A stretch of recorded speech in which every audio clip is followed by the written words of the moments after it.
just set the scene to start off with. This is a sketch that I rather love. This is early 19th century Broad Street, which is now actually High Holborn. And if you see in the distance there, you can see St Giles in the Fields Church, which obviously still resides this day. It's Grade 1 listed. And what I love about this is the conviviality of the street. And apologies for the image quality here, but it shows how, street was shared civic and everyday space. And once this was typical across towns and cities, life played out on the streets. If you move on 10 years from that image there, and Broad Street is just to the bottom right of that image, here is an engineering plan for the proposals at New Oxford Street, which was, of course, to break up the St Giles Rookery, one of the most notorious slums in London at that time. You can see the richness of what would have been part of that. And obviously there were drivers around this, around public health, social reform, wartime damage, rapid growth in the city, and streets had become very chaotic. You see other images which are perhaps a little bit less poetic than the one I shared before, where streets had become also very contested, but life was played out there.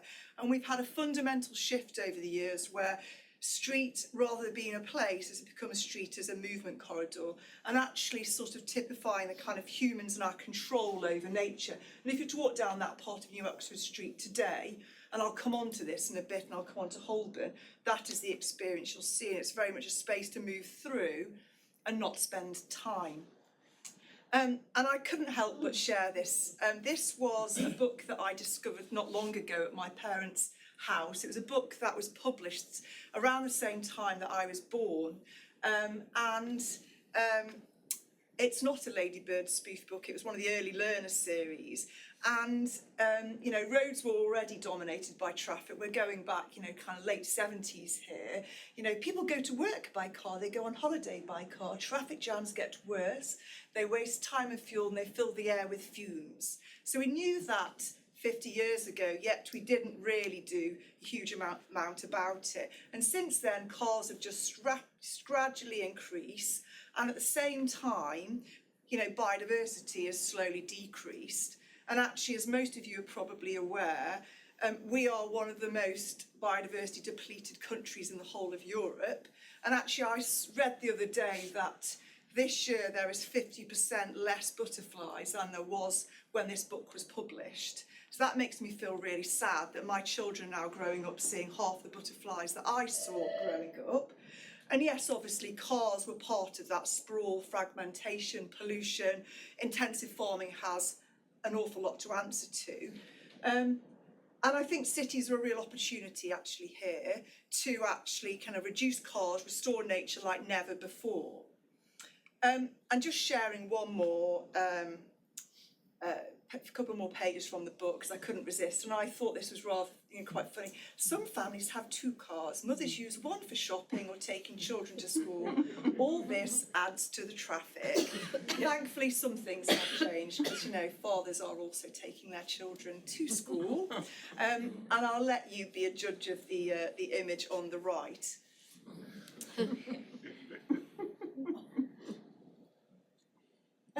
And this image here, this was the Strand back in 2019. Quite similar actually to that previous image from the Ladybird book. 4 lanes of traffic, idling in toxic air, St Mary le Strand, Grade 1 listed church, similar to St Giles in the Field, the image you saw before, that taxi drivers used to call St Mary in the way, pedestrian confined to very narrow, polluted pavements. And thankfully, this does not look like that now as you go down Strand, but lots of places do. And there's some interesting stats around this, and these are recent stats. 9 million people broadly in London, 2.6 million cars. Thankfully, London, that is decreasing. Elsewhere in the UK, it's still continuing to go up. And 50% of the traffic apparently is non-essential according to Transport for London. And 80% of the public realm is streets. So whilst you might think more about public spaces, parks, squares, actually streets are the largest single land use, and there's about 8,000 hectares of parking spaces, which is about 56 Hyde Parks. And I think people are realising how our urban environments have been designed is also severely affecting our health as well as our planet. Only 50% of Londoners live within a 10-minute walk of a green space, and this is worse in deprived areas. Yet we know that if you spend just 1 hour in nature, it can, scientifically, it's been proven to reduce, to calm you, regulate heart and nervous system, improve memory and attention. Inner city children have got a reduced lung capacity now than their parents. And we also know that the 40-degree heat wave back in July 2022 was the busiest day for the fire brigade since the Blitz. So it's a really, there's some visceral, sort of health issues here. And a lot of people don't necessarily connect environment with health and biodiversity. We also know London's climate is changing. Kew just did a recent piece of research which actually says London is becoming more like Barcelona. So I think it sort of provokes some key questions. If cities are actually actively shaping our health, our climate resilience, access to nature, why are we continuing to let this happen? And I think the first project is sort of an attempt to respond to exactly that question in terms of what the opportunity is here that requires some really radical thinking. And for those of you that don't know, Strand Aldwych was a project that was kind of born out of a really, really ambitious, strong vision. Westminster City Council and North Bank Business Improvement District is now part of Heritage Quarter, £22 million investment because the issues were so acute here. There was lots of project partners, but the project was really around removing that one-way gyratory, and by virtue of doing that you create two-way on Aldwych, and then you're able to close the Strand completely to traffic.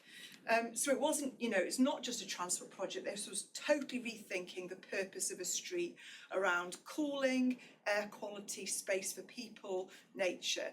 But interestingly, in the early conversations here, there was naysayers. Why would you put planting in a lawn here? This is a really historic street in London.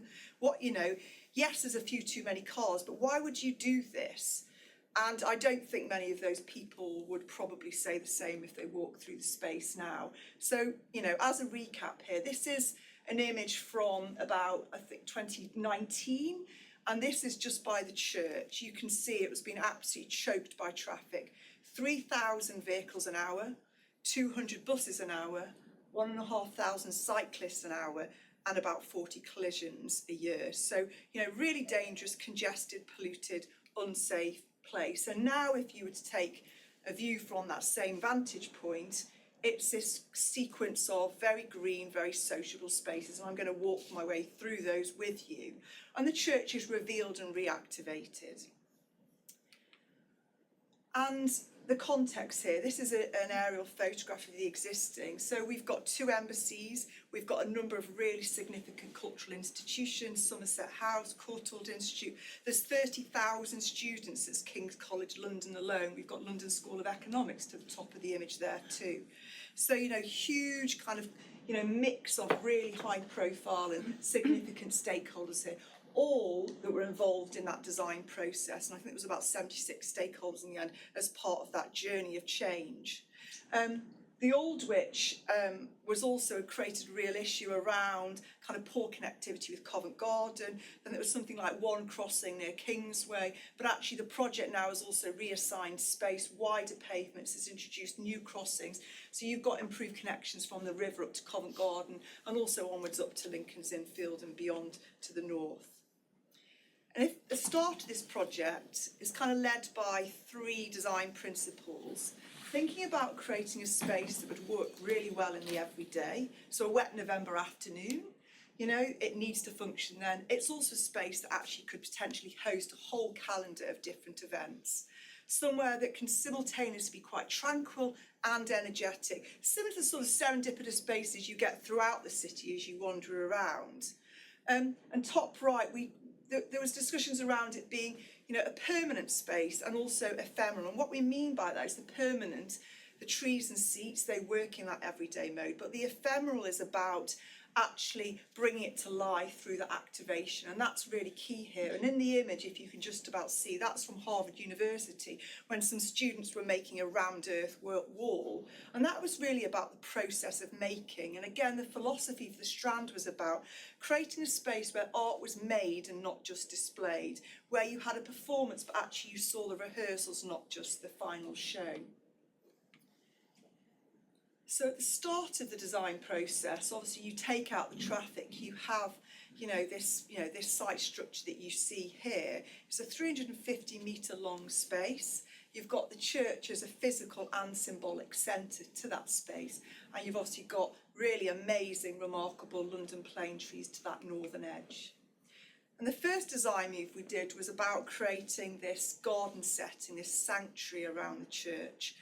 And I think the church deserved that. The church actually had become, the congregation was really low, they couldn't have music concerts because it was drowned out by the noise of the traffic. Air pollution was actually eroding the very fabric of the building. This is a Grade 1 listed building. Also, we looked a lot at microclimate and thinking about how people use space and actually thinking about creating this south-facing active edge. And what's interesting here, this road also emerged through slum clearance, but what actually that did was, it actually created this really wide boulevard. So actually we, a kind of modern day can benefit from that because we can now see the sky, and actually you do get this natural light coming in. There's this spatial generosity. So through the process of co-design, there was a series of moments and sort of outdoor rooms with no walls as you kind of walk along that. And the important was about creating this community ecosystem on the street so everyone could almost find their home. And I'll walk and talk you through some of those spaces and the experience. As I've touched on already, creating this cultural platform was really important. And I love this quote from James Corner from Field Operations, Landscape Architect. The emphasis shifts from landscape as a product of culture to landscape as an agent producing and enriching culture. And that was what was really important here, is actually making sure we got it right so it could host lots of different events. And that involved putting a layer on and working out what are the space requirements, but also mapping that cultural calendar. What events are happening around the world that could happen here?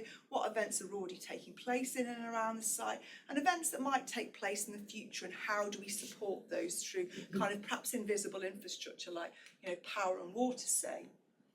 And here we go back to the existing image of the road. You can see there the traffic to the south. And this was the emerging master plan that we developed in collaboration. And it created a sequence of different spaces, going from larger flexible spaces through to smaller, more intimate spaces for, seating and socialising. So again, we go back to this image, and if you were to stand here today, you would see something like this. And this is very much showing, again, the space in its everyday mode. You can see the sculptural seat that we've got, and I'll come on to that more. But you can also see, the activation of the space as well. And there's a London Festival of Architecture event happening here that you can see.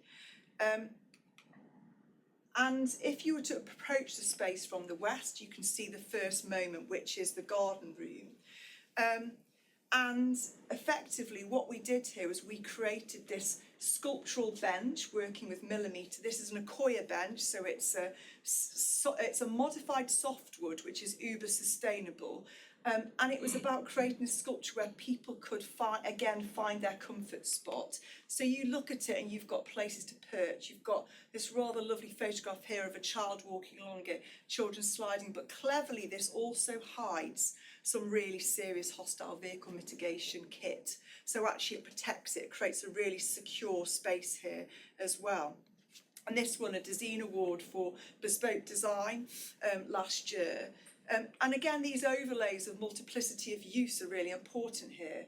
And if you can sort of probably get a better idea from that image of where setting the context as you walk down, as if you were walking towards Trafalgar Square. And here is an image here from another event that we held with Millimetre, and Thomas Heatherwick's studio joined us as well to talk about the importance of design and placemaking and bespoke design. And interestingly, behind this is the large event space. And we looked at sort of precedents like Covent Garden and how people perch on the edge of Covent Garden at this lower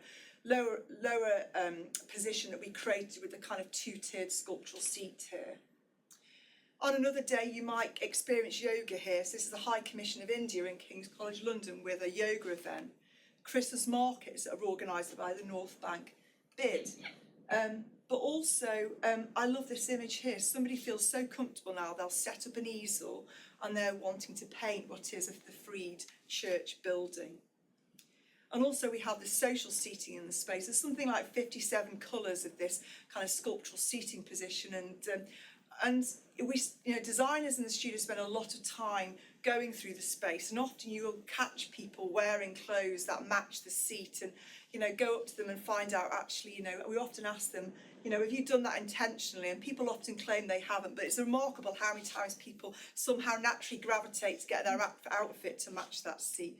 Anyway, the collective dining, there's a 15-metre dining table here, and again, having spaces where you can just simply sit and have your lunch that doesn't need to be on your knee are really important.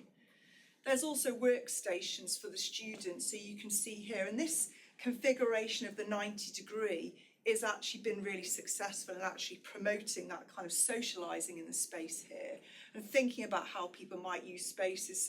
So actually, even if the projects are much smaller, you can take lessons away in terms of how these different configurations work. And this is a sanctuary around the church. We really wanted to create this really immersive planting zone. Before the buses were kind of idling here, but actually now it's it truly feels like you get that kind of nature boost. Here is an image as you walk further east, as if you're walking towards Fleet Street. And again, you can see here the congestion in the buses. And again, what you see now is you see another activity. You see an activity lawn and another sculptural seat. Again, this cleverly hides some of the HVM kit. There's the controls for the electric kind of bollards that you see at the far end, because obviously we have to have the space functioning. There has to be occasional servicing that comes in. There's also, the activity lawn here where you can see Freshers in Freshers Week spilling out from the university.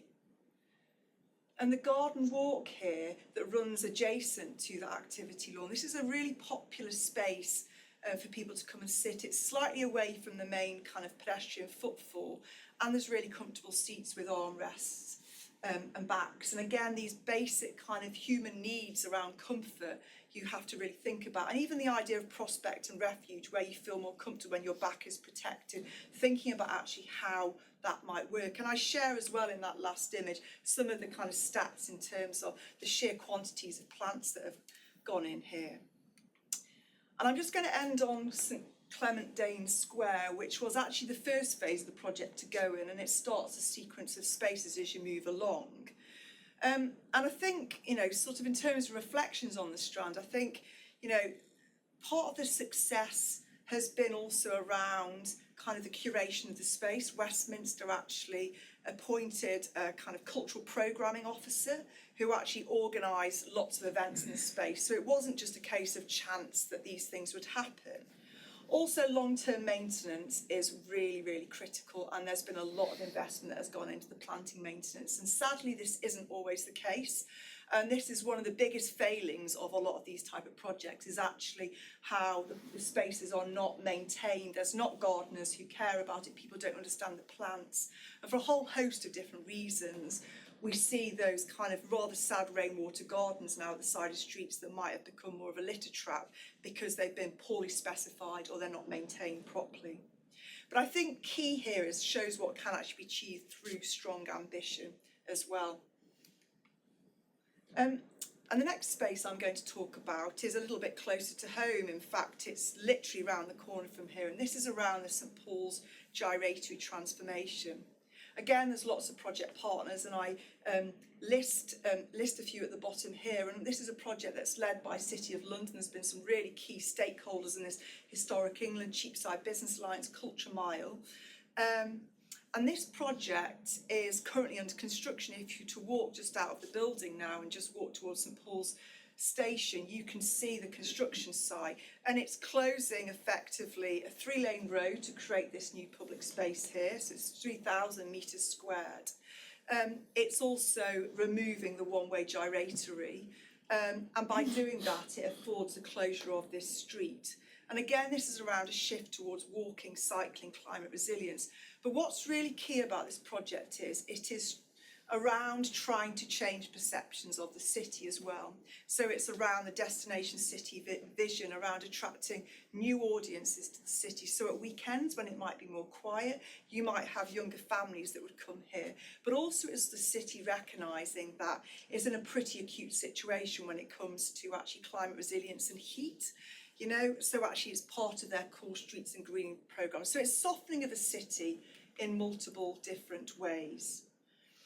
I rather like this photograph from the 1970s. This is a photograph taken from St Paul's Cathedral, and this is King Edward Street just here, so that's the street that's going to have the new public space.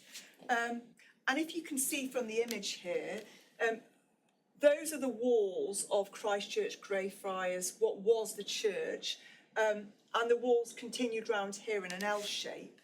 And in the 1970s, they built the Gyratory, which actually removed those walls. And those walls, that is a Sir Christopher Wren building there, they actually demolished to make a highway. So that's how bad our priorities had got. And it's hard to even imagine that today, but Carr was really, really king. The 1990s, the road was actually realigned to effectively then allow a low wall to come back in as a sort of symbolic memory to that loss through the war.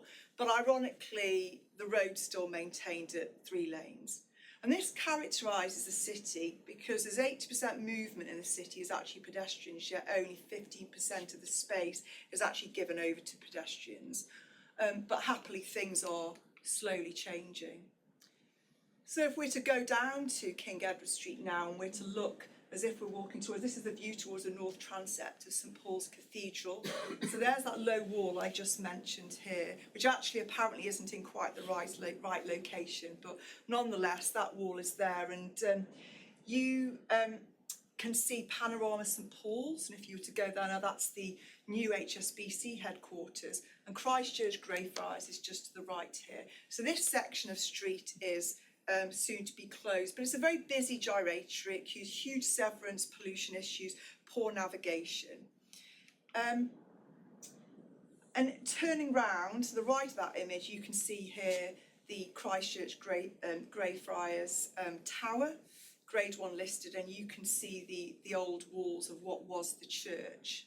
And you can see the gardens there that were built in the 1980s, and this project will continue to retain. Turning your back is a very different view. So this is Panorama St Paul's. So this is the new HSBC headquarters. It replaced the old BT headquarters. There's going to be 5,000 desks here, leisure, retail. Thankfully, 1,300 bikes are going to be parked here as well. And KPF led the architecture for this, and they actually preserved 76% of the original structure, and new facades were rearranged as an assemblage of the previous. So there's been a lot of reuse that has happened here, but this number of people is significantly going to change the area. And HSBC actually moved from Canary Wharf back to the city because they wanted that kind of more lively vitality, especially coming after COVID. And I zoom back out again here, partly to kind of, hopefully you've got your bearings a bit, locators. So we are the Blue Star right now. So you can see it's a stone's throw away from Paternoster Square. You can see the shape of the space. And interestingly, they're broadly the kind of same size, actually. I think they're about 3,045 metres squared. Is certainly the new space that's been created. And I think when we did the comparison, they're very, very similar. And you can see here the changes that are happening as well, where we've got St Martin's Le Grand and Newgate Street. Obviously, that's where the Gyratory is. So they're now going to be, they're becoming two-way. There's going to be 800 metres of protected cycle lanes, wider pavements. And what's great about this project is it's got about 86% public support, even from the taxi contingent. Because you can imagine some of these projects aren't that popular with the taxis. And it's been, it's really, really welcome in the city. Zooming back down again, you can see here the streets that are about to be removed. I could probably spend the whole presentation talking about some of the history of this area, as I've already touched on. It's a Wren church, Grade 1, but previously, before that, it was a medieval Franciscan friary, as shown by the black line here. which now forms obviously a scheduled ancient monument. And monks were, you know, we read about monks growing vegetables here, herbs, medicines in the cloisters. And, you know, after that, it was then the church was kind of from medieval origins. It then got destroyed during the Great Fire of London, that was then rebuilt by Wren, and that's the tower and the ruins that you see today. So it's got an absolutely fascinating history, and there's lots of other interesting things about the area as well, in terms of, you know, the first telegraph was sent from here. There's lanes around it with interesting names for various reasons, and, you know, Stinking Lane, and, you know, it's got a really interesting history, and some of that history we are trying to bring out into the space. And you can see here the destruction during the Blitz and the kind of devastation of when that bomb also hit St Paul's Cathedral, but basically devastated the roof to the church. So when we start designing this space, you know, sort of thinking about what we're trying to do here around changing this space into a really civic space, thinking about walkability, desire lines, play, being overtly playful here, and that was something that was really important. Planting, comfort, inclusion, safety, activation, started to think about how we might start to design a space like this, and thinking about some of the geometries. How do we tie this in so it doesn't just feel like it's landed in the city, like it's grown from the city? And there's lots of different axes coming in here, and we tried to basically frame and rationalise some of the dominant geometries, testing all these in 3D, and we looked at multiple options, but thinking about the old geometry of the kind of when it was the Friary, thinking about panorama St Paul's and some of the grain to the bottom, significantly the physical and visual axes to St Paul's as well. And through doing that, we started to organise a space and think about how we create, again, these kind of outdoor rooms that don't have walls. So at the, you know, creating in pink the kind of arrival thresholds, welcoming into the space. The heart of the space, and actually creating a setting and opening up Christchurch Greyfriars Garden, creating what we call a garden grid in blue, this kind of sequence of gardens that, you know, has the St Paul's axis kind of cutting through. And then also sort of paying homage to its roots and thinking about actually monastic gardens and the tradition of kind of growing food, eating together, but also within there thinking about actually creating a really pleasant place for play. So this is kind of the resulting kind of layout that we did through extensive design development and working with the whole team.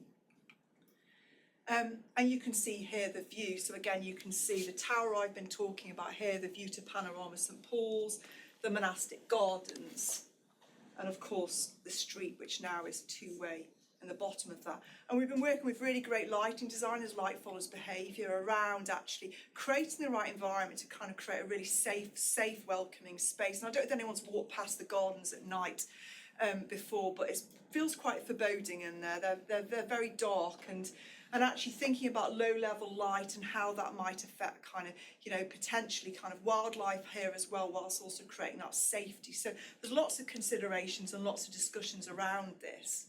So again, here is the view you see towards St Paul's.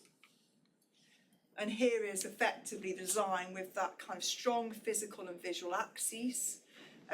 And then a series of rainwater gardens, as we coin them, to the left of this image. And actually this whole area is effectively permeable. So it really kind of adopts sponge city concepts. And there's something like 425 metres squared of planting at the moment in the existing gardens. That increases to about 1,175 metres squared of planting. We've worked really hard with the city kind of horticultural team to develop a planting palette that aims to be more climate resilient, easy to maintain, has seasonal interest throughout the year. But thinking about that nighttime activation as well is really important. And also what you'll see to the left here, we've also got effectively, we're trying to integrate the landscape so it's a playable landscape in. So we're reusing the Thames, some of the Thames stones here to actually create this kind of, you know, sort of affordance in the landscape where children might independently walk alongside and play, and creating these incidental type, you know, of experiences. And I think there is a photo in here somewhere of my colleague actually going to inspect them all. I think it might have reordered slightly, but every single stone has been scanned in 3D and meticulously placed, and we've had ROSPA having to do health and safety checks on that as well. And here's the view from a new internal street that's created from Panorama St Paul's towards the church. And at the centre of that space, there's the heart space. That's going to be a space where there's potentially going to be an opportunity for small-scale pop-up events. But significantly, we are demarcating, we've removed that low wall, which would have created severance in the space, and we're now demarcating kind of the old wall of the church, of the Wren Church.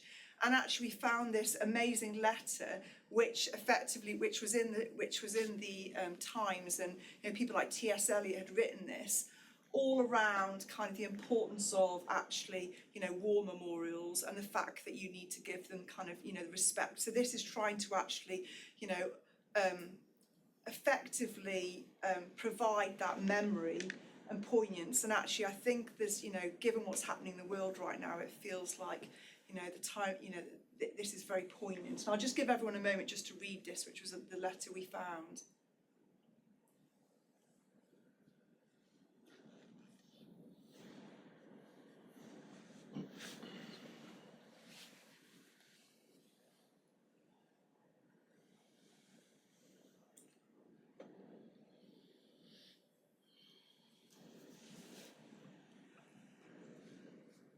Here we go.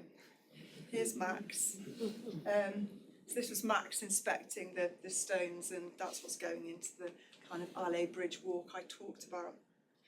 Play within the garden is quite challenging actually to put what the young parents and carers association wanted a traditional play area here. They wanted to say actually this should be overtly for children. Children need to recognise this is a place you can play.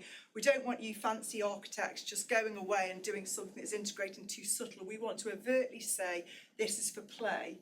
And as a designer, trying to do that next to St Paul's and framing that is quite a challenge, not to do a kind of trendy play that, actually is more for kind of adults to admire rather than children to play on. So we worked a lot with that group and actually located the play, again, at the heart of the space, next to where people would be naturally sitting. We've introduced musical instruments here. It's a play area that also has got sort of kind of accessible features as well. So, you can see it again here. There's a kind of circuit route that goes around there. I'm also thinking carefully about actually putting a play area here and thinking about children that could run out onto what will still be a road. So we've had to think really carefully about how we protect them from that by the way of kind of, gates that are going to sort of mitigate that. And again, Rossborough have been involved in that. And you can see here in the heart of the monastic gardens the idea of the kind of communal dining here, and even the lighting features are kind of paying homage to the idea of kind of pillar candles.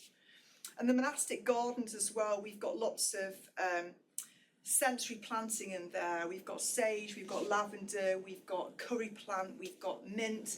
So again, this idea of kind of actually people sitting and, it really appeals to the senses. And again, you can see another view here. And again, the kind of geometry that relates to the church. So, and we again opened it out. So there's kind of there was a wall at the moment that's not part of the listing that we were able to actually remove. And here again, the thresholds I talked about the welcome arrivals, and that's really important again. And we've got the new maple trees coming here, and the selection of trees here is really important because we worked again with St Paul's Cathedral and Historic England, thinking really carefully about not blocking those views to St Paul's on that central axis. So you can see the fastigiate elm that we're going for along that route. So we can think about that whilst also trying to provide opportunities for shade. Okay, I'm not going to spend quite as much time talking about the design of the Holborn Liveable Neighbourhood project, in part because the design is still very much in progress. This is a £40 million TfL sponsored Liveable Neighbourhood project. There's lots of partners involved in this project, as you might imagine. We've just brought a new design team in. We've worked up to what's called TfL Gate 2. We're now entering Gate 3. Which effectively builds on some early concept design ideas and some initial engagement that was done. And this is 18 streets and spaces around what is about a 100-hectare area in Holborn. It's a hugely exciting project, and what we're trying to do here is take some of the lessons we've learned and actually, try and push the agenda on and do something even more ambitious here. So you can see the extents. There's Great Ormond Street Hospital in the far north. We've got the Tybals estate. There's lots of residents at the centre. To the east, you can see Gray's Inn Gardens, and to the south, Lincoln's Inn Field, and you can see here Drury Lane to that western edge. And of course, the British Museum sits to the north-western corner. At the heart of the space is Holborn Station. As you come out of Holborn Station, it's pretty full-on experience still, and there's been improvements over the years there to the crossing. But again, this project is trying to actually just declutter and create more of a sort of calming environment around there.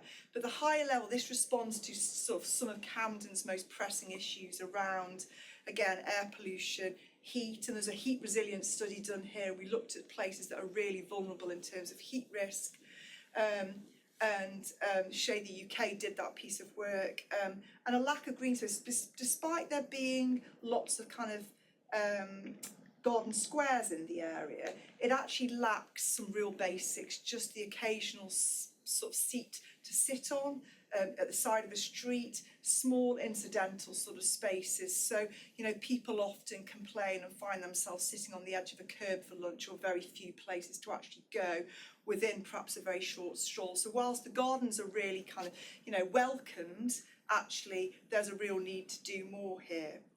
So the project removes the one-way system, the gyratory, through this area, and by virtue of doing that, you are able to close part of the street in front of the British Museum, close that part of New Oxford Street I showed on the previous image, and also reassign space and create, you know, significant opportunities. Great Ormond Street, creating a dedicated segregated cycle route along Theobald's Road, which is one of the busiest sort of cycle routes in London, and do lots and lots of other changes around wider pavements, introducing new rain gardens. We've got identified where there's flood hotspots, how we might respond to those, as also introducing trees for general cooling. Again, I could probably talk the whole presentation about Holborn and its character areas. It's a really rich area. It is not one character. Every street has different influences, aspects. We've looked at colour, tone, texture, the history of the street, the architecture, the views, legibility, the different land uses here, and actually how you respond to that and create kind of coherent proposals across a huge character area is something that the team is still kind of developing in terms of design ideas. And there's been an extensive initial programme of engagement with the public on a Commonplace website, and some of the designs I'll show you now were shared on that for initial feedback as a provocation in terms of the type of space that might be promoted here. In the last few weeks, we've been working with members of the team at Place Bureau and Polytechnic, talking about how we move from livable to lovable. So not just what's wrong with the area, actually what are some of the hidden stories of place here? What do people actually want to see on the streets? So that's all feeding into the design process at the moment as well. And we started to think about a kind of new approach in terms of design. So this design for all life, as we termed it, in terms of, you know, having city as an ecosystem that can support more than just human life. So thinking also about, are there certain invertebrate we might want to attract here? Thinking about the soils and the carbon properties of the soils, but overlaying that with social and the social performance of space, but also thinking about more regenerative materials, thinking about reuse more, thinking about circular economy, and then where those cross over, and thinking about urban greening that goes beyond kind of, you know, sort of heterogeneous, kind of homogenous, anonymous sort of greening. We're working with Tom Massey's studio, who is a garden designer and horticulturist, thinking really carefully about, you know, climate resilience. He's written several books for the RHS, this kind of urban wilding approach, applying biophilic principles, but also having some really serious conversation with the council about new models for long-term stewardship and care, because actually these streets all need to be maintained. So I'll just quickly show you a few kind of proposals that are currently emerging. Here again you see New Oxford Street, as the image before. So the idea of this street is this really radically different place. Again, somewhere that, you know, this street has huge issues with wind, so again, can trees be used to slow that? How do we bring in character? And again, Place Bureau are doing a lot of analysis now on kind of place narratives and how we actually bring in more identity here, so it's really definable. People report it feels quite anonymous here. But mainly people just want somewhere to sit and eat their lunch and actually have somewhere away from the kind of cacophony of the city. Great Ormond Street's here. This is a project we've been working on for several years. It's backed by the Mayor around a Healthy Hospital Street campaign. And this is again trying to create a street where we're thinking really carefully about the users of this street. So you've got the residents at Tybals, but you've also got the new cancer centre that's just been built to the right of the image, which is currently on site now. And this needs to be a space for hospital workers, it needs to be for patients, but also family and friends of those patients, and actually creating space where somebody might have to make a difficult phone call, and where might that be and what might that environment feel like. So it's almost taking a Maggie Centre approach out onto the streets, and again, huge pollution issues here. Thinking about biophilia in terms of going back to that idea of our humans' innate kind of desire and need to connect with nature in all its forms. So that's not just around putting plants there and sitting next to them, or it's not just around growing a climb up a building. It's about light and shade, it's about biomorphic forms, the presence of water, and really trying to every single space assess it for those properties. Theobald's Road, this will become a new kind of dedicated cycle route. Again, thinking about how its character might change from the west, where it's much wider. This is an area that was heavily bombed in the war. Large institutions here, you've got Unite Uni, you've got big offices here. But also you then go to finer grain parts of the street where you've got more of a high street feel, and how do we support local businesses around there.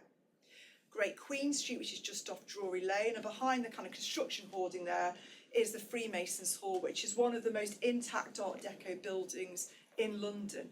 But you can see here what's happened with all the dockless cycling, all the kind of clutter here. So actually thinking about how we stop this happening, how do we actually create spaces where we can try and work with TfL to ensure to find an opportunity on side streets like Wild Street or Drury Lane and others which are less impactful. How do we reorganise some of the al fresco? How do we think about seating that isn't perceived as hostile for homeless people, which obviously that seating has got a reputation wider in London for? So we've developed a very simple scheme here. This is around a simple grove of trees, a space that you might find in somewhere like Paris, so where you've got, again, permeable paving, it's a resin street, but also somewhere where there might be just informal, comfortable seating below it. This is an area we know is largely utility free, so we can perhaps get some quite large trees and have some heavy shade here. It's very hot in the summer. Moving all the al fresco, so it's actually adjacent to the building. At the moment, it kind of is sort of precarious on the edge of the curb at the moment. But also we know that businesses, including the Freemasons of the area, want to use a space for small-scale events. We're able to create this as a one-way street now, it's previously two-way, and also try and design from built frontage to built frontage.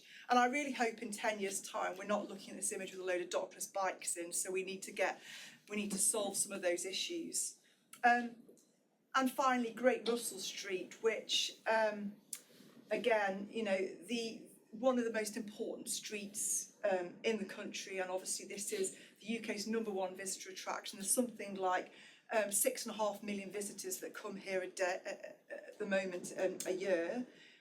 We brought in Studio Weave, who are currently working with the British Museum to design the forecourt space, to actually work with us to design this street. And again, this street's going to close to traffic.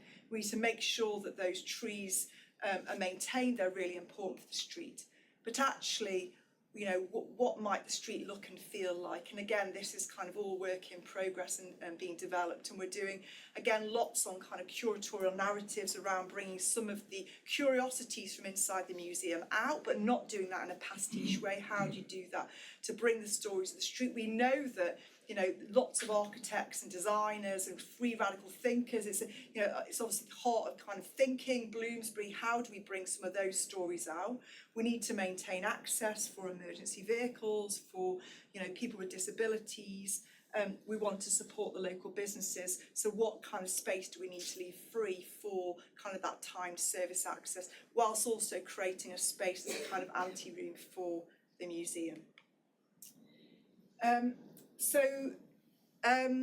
just going to sort of finish off talking a little bit about kind of, not surprisingly, around this need for kind of cultural shift, and recognising that I appreciate a lot of these projects I'm sharing here are Zone 1 Central London. There's really great transport infrastructure, and you know, sometimes the discussions are not quite so easy if you're working in an outer London borough or indeed elsewhere in the country. And I think what's really key as part of all this is actually thinking around, you know, actually this really does need, these projects are really important because they set a really strong vision, something that policymakers can refer back to. And if we learn lessons from places like Paris, and it's interesting, Anne Hidalgo was, you know, she's just finished 12 years in the city, and the transformation that's been achieved there. And the naysayers saying, no, you can't close the right bank of the Seine, yet young people can't imagine ever having traffic down there. But that now is permeating through, and actually it requires top down and bottom up. It also requires not one big project, it requires multiple incremental changes and real confidence to do that. There's some real technical issues to get through. So I think, you know, and things like cycling, it only takes one section of that cycle route to feel slightly unsafe, and a parent will make a decision for a child not to cycle there independently to school. So there is an urgent need for a cultural shift. I don't think any of this is easy, but I think, you know, we need to have the strong vision, we need to have projects that are proven to work and learn from those as part of this change. And I think, again, maintenance and thinking about maintenance is hugely important, because what we don't want to do is have projects that don't look great once they've been finished. We need, you know, we need to have investments in that, not just the capital budgets, but also long-term care and stewardship. And I'm just going to leave you with this rather lovely quote from National Park City. And I love National Park City in terms of the vision. It's an ambitious vision that's on an international stage, but also it's really around providing a platform for more grassroots kind of organisations coming through. Thank you. He asks, what is nature and the boundaries between it and people?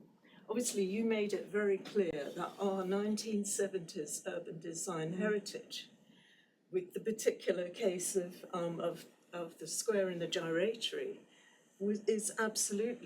has been a huge boundary for people in not just London, but many cities have got a very strong, defensible kind of approach to defensible approach to urban space.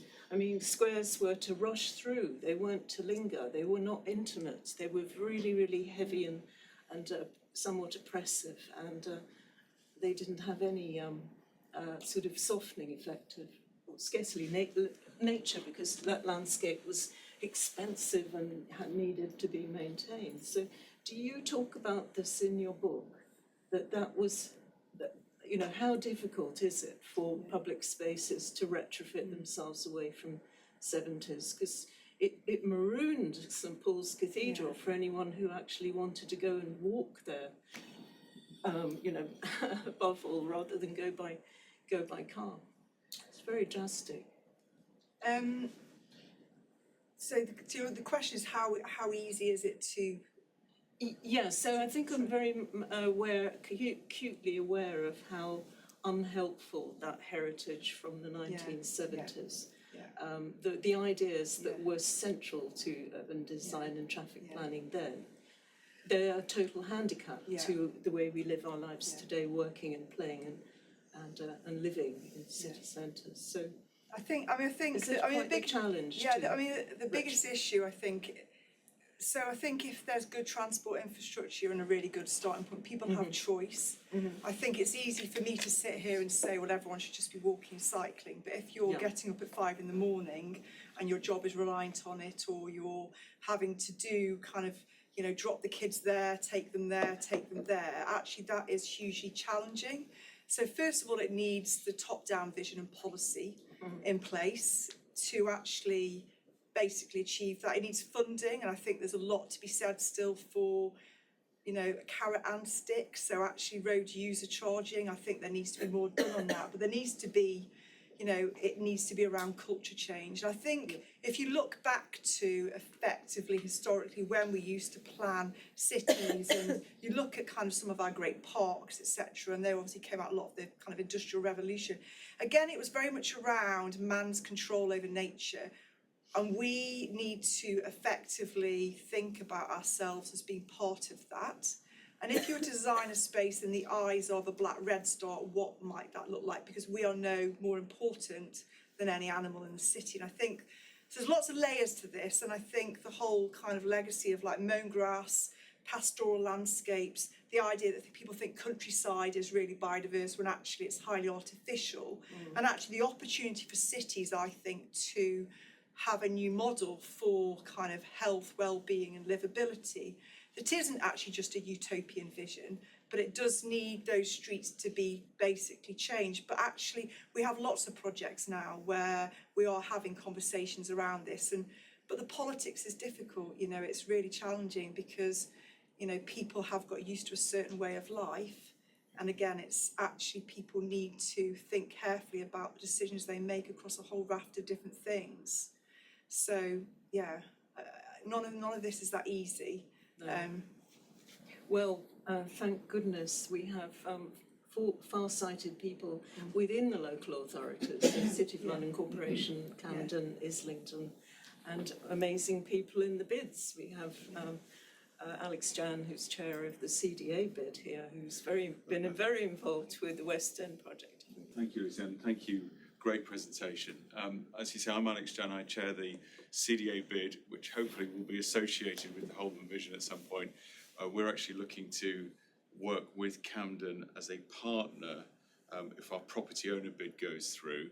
And the idea is that we will then work with them on helping to accelerate and enhance the schemes in the pipeline, because they're obviously not all funded. These things are expensive. Not forgetting the Bloomsbury vision, which is coming down the road as well, literally for the northern part of the area that CDA operates in. I mean, I guess my question, which is probably culturally coming from, it looks at this as, so your presentation looks at this as a cultural issue. And one of the things that, as you know, I'm curious about is how we, what approach we should take to the functions of Zone 1, which we've obviously been centred on in terms of their economic function.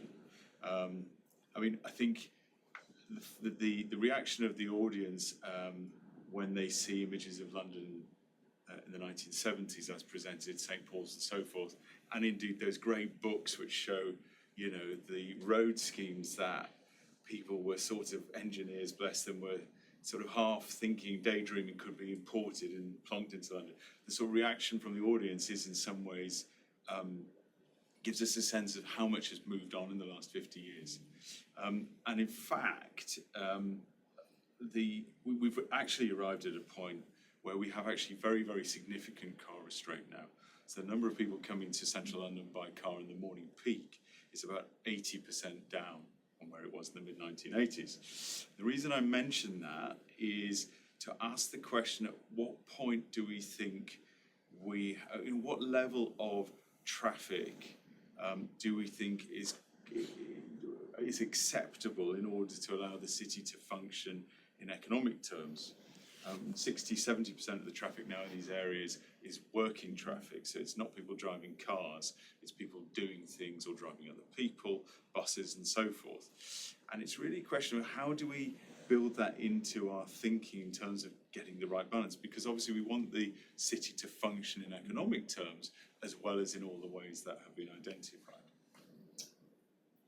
Good question, Alex. And Alex and I sat on the NLA Transport and Infrastructure panel for several years, so we've had these conversations before. And I think, for me, I think that freight and how freight gets delivered and distributed is key to all this, actually. Why on earth we have delivery trucks delivering Amazon deliveries around Zone 1, when actually you could have, places where actually that last mile is on a bike, and there might be certain areas where actually you transition and there might be other ways of doing that. Because I think there's lots of levers to pull here, isn't there, really? And that's the challenge. But I think that thinking about freight consolidation, around, and also people's responsibility around actually when you press that button on your delivery what the impact of that is going to be and taking responsibility for that. And I know myself, it's convenience. It can be, you're like, oh goodness, I've got one of the kids' birthday parties and I've got this needs to be delivered, and what am I going to do? But actually we need to get to a point where it's really untenable to press that delivery button when actually you perhaps don't need to. And I think, so for me, around deliveries and freight is really key to all this. It is a lot easier closing a street in Zone 1 than it is in lots of other places. And I think my concern a little bit at the moment is you see some of these school streets and people now complain because the other streets have got more traffic, understandably. So now the poor people living on some of the main routes are now breathing in more pollution. But actually it is about slowly doing this in more places. It's not about stopping, it's about that incremental change and thinking about actually how do we try and provide the right infrastructure, so if I can cycle or electric bike or scooter, I can get on a bus easily and it all joins up. And maybe technology will help us a bit with this in terms of how it all joins up in AI, but I'm working on lots. We're closing the high street in Leamington Spa at the moment. That has been way more difficult than the conversations I've had for closing most of Zone 1 streets, because the culture is very different there, even though I know that 90% of the traffic going through Leamington Spa is through traffic. Because people also, there's still a perception, well, I need it, I've got my business, you're going to kill my business off here. So yeah, it's not straightforward. It's none of this, there's not easy answers. I mean, the bus service, which is obviously different from freight, has been hammered in the last sort of, bus speeds are 30% lower than they were before congestion charging was introduced. And Kingsway, the Aldwych scheme, which we all love, and rightly so, I hope we can come up with something. The Kingsway is kind of has been left with the sort of the afterburn effect of the Aldwych scheme. And in the case of Holborn, I mean, in a way, the new Oxford scheme is probably the right thing to do defensively, because when Oxford Street is pedestrianised, the risk is that, as you know, our bits of town are left with we're kind of left as the kettling area for bus services, and on it goes. But that's it. I made the points I wanted to make. So, thank you. But do you agree? I mean, what do you think, Alex? In terms of, I think.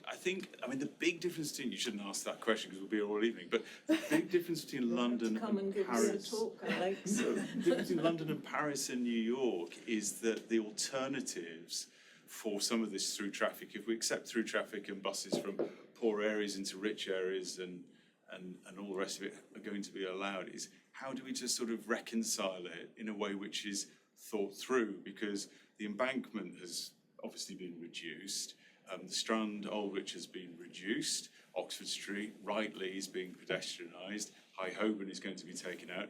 I know Camden have designs on the Euston Road which may or may not be met, which kind of leaves us with the North Circular as the east-west route for London. And I'm just curious as to how we reconcile the legitimate needs of the city to function and operate versus the desire to sort of take back control of streets, to make them more pleasant and attractive in a way that we all sort of support. I guess mine's a slightly different aspect of culture shift, which is in an era when there's perhaps capital funding but not revenue funding, we talk about maintenance being difficult. Is there an opportunity for local community groups to take the burden or the joy of maintaining the spaces rather than Conway's or whichever contractor the local authority employs? I could start with the greenery and I could divert all the utilities, no any problem during the process. And here is like impossible.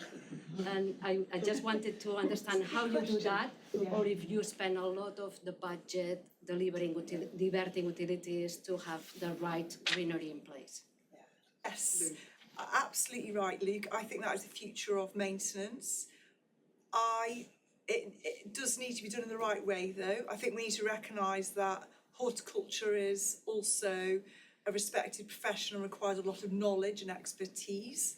I think community groups absolutely, and actually in Holborn, let's not have just a business improvement district, let's have an environment improvement district. Let's get all the businesses in Holborn to actually think about maintaining as part of that. But I think it needs community and social enterprises in place. And there are some good models of that. You can see spaces around White City where there's a vehicle where there's an organisation that effectively is a platform and a connector for the community to effectively come and volunteer, or there's kind of gifts in kind given to the community. But actually that's also a vehicle where companies can use kind of volunteering days or invest in that, or CSER contributions to then go into training of community members around green skills, etc. And I think for me, that's the model we should be adopting here. It's not around just relying on, I've had projects where there's been really amazing community members, but then unfortunately that member leaves the group and you're then, actually in a really challenging position here because you've relied on that. So I think there is, I absolutely agree with you. I think that is the future and needs to find mechanisms to make that happen. I think National Park City has got a really key role to play in that, because they're kind of the intermediary between top-down policy and the kind of community groups. And for me, they kind of provide that opportunity and that platform for that. And I hope they've got all these city ranges. I hope that's the direction that they're going to continue to go in. Utilities, oh my goodness, they're like the bane of my life, literally. I mean, I probably should have included a plan with literally the utilities, because we're going through this on Holborn at the moment. We go through the kind of process of C2, where you're kind of like, oh yeah, we think there's a high voltage cable there, and and let's not be too constraint-led, but we kind of know that utility company won't really like that, and if we redirect that, that's £10 million, well, not quite, but that's £1 million off the project budget. So you're right, it's a massive issue. I think it's one of the biggest blockers to getting trees actually in the city. And we take a kind of approach where we try and decide which utilities in our experience we can effectively redirect at low cost, which ones we can actually do the root barriers and things in to try and get the best chance of actually getting that approved. And there's some way you think this will just cripple the project if we even have these conversations. But what is very interesting is there are conversations that are moving on a bit now. City of London, I think, are having conversations around, we're going to do this. The worst that can happen is you have to dig that up and we will remove that tree and we will replant it, but we'll take out insurance for that. And I think that is a more pragmatic approach to this, rather than saying, no, you can't have that, because this is a critical health issue for London. And this is why Paris happened, because Paris realised that people were migrating out of the city because of the acute heat effects. It was becoming a really critical health issue. So, but you're right. And I mean, how does it work in Barcelona then? If you've got a high voltage cable, you put a tree over it, what happens? We can do this kind of things. When you submit a project, you also have like an utility diversion. And then it's not the companies doesn't have the power that here they have. So it's more the city council asking them to move to divert the utilities. In that sense, when you are on site, I was, for example, the city council was opening the trench, calling the company, the two trenches, one for the current utility and the future utility, and then calling the company, and the company was coming and diverting the utilities. But in this way, the budget was split, because the city council was paying for the civil works, and the utility company was paying for the diversion. And in that sense was quite simple and easy to do. Schedule walking tours, and one of those is in Fitzrovia. So I start the tour in Whitfield Gardens, and I was just wondering if you'd be able to talk about some of the constraints that LDA came up against working on that project. Okay, yes, good question. Just for the benefit of the audience, Whitfield Gardens was a project which was an existing community space that was delivered as part of the West End project, which was a project that took general traffic off Tottenham Court Road. This was a space whereby it was a very cherished community space by the community, very green space. It's where the Fitzrovia mural is. I don't know whether everyone peels the mural. It's opposite Heels on Tottenham Court Road, the space. So we spoke to the community members there, and there was a lot of issues around, there's people defecating in the planting, people feeling really unsafe there, lots of drug use. There's a soup kitchen there, so lots of homeless people use the space legitimately, and but actually with that came a lot of issues, people camping in the planting, etc. So we had a lot of social issues that you experience throughout London in that space. We then had to navigate that through a design process whereby we had existing traders who wanted the whole space to be tarmacked and basically have 24-hour surveillance in that space through security and have nobody using that space, or it's just very safe. And then we had at the other extreme the Fitzrovia kind of garden group who wanted native hedgerows and the whole space completely green. And this is the type of conversations we have on these projects. So we had to try and navigate how we do this. We actually felt like putting a toilet in the space would have been a really good start, but at that time, no funding, council don't want to maintain it, etc. So that was a no-go. Even the church weren't, supporting them. So you can't solve those social issues through spatial design. And Camden were very much like, this space is hostile to most people. Our mother and child will not want to wheel a pushchair through here. There's also barriers around kind of level changes. So we effectively developed a space where we reduced the planting areas, we raised it up, we created more than one access route through. There's not so much natural surveillance here, and that is an issue of this space. These spaces need more natural space. We put in new lighting to make it safer. And day one opening, the space is really successful. But I think this goes back to I haven't been down there for about 6 months. Last time I went down there, the space hasn't been maintained that well. And it hasn't got rid of some of the rough sleeping issues. Of course it hasn't, these people don't have anywhere else to go. So I think, but what often happens is if the space doesn't get maintained well, it's like that broken glass kind of theory around, just people then don't respect it, they don't look after it, and it's this self-fulfilling prophecy. So I think the space is still successful, it's really popular, people from the street food market come and use it. Do I think it needs to be maintained better? Yes. Do I regret putting some tables under a tree where pigeons often poo down? Yes, I do. So, there's and this is the realities of doing these kind of projects, So, I mean, it's interesting you ask about that space, because there's obviously a reason for you asking about that space, which is what, you do. Well, that's good to hear, because and Alex, you know that area well. You live near there, do you not? Yeah. Maintenance is essential. Yes. Really. Yeah. Well, that's good to hear. I'm glad that you think it's a good great. space. Okay, so it's My last question. Really your cue for your very quick question. Is there one street in London that you would really like to have as a project? Wow.